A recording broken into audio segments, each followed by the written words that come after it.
O Belén de Begonte convértese cada ano nunha das citas obrigadas do Nadal en Galicia, un espazo único no que a tradición e a artesanía se combinan con mecanismos electrónicos para crear as súas famosas figuras con movimento. Isto todo que hai aquí é todo artesanal, todo feito aquí. Este nacemento de Begonte ten máis de medio século de historia e está declarado de interese turístico galego. Ocupa unha superficie de máis de 80 metros cadrados e conta con máis dun cento de figuras das cales a metade teñen movimento. Destaca por recrear escenas típicas da vida rural galega con oficios tradicionais.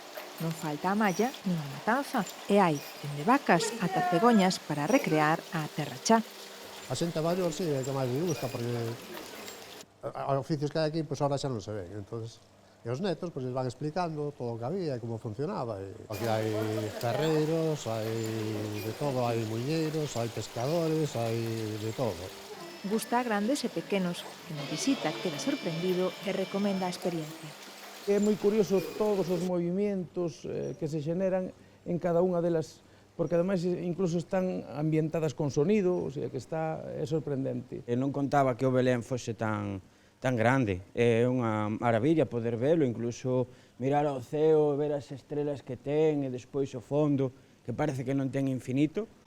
Poderá visitarse ata o vindeiro 1 de febreiro. Cada ano pasan por aquí preto de 50.000 persoas.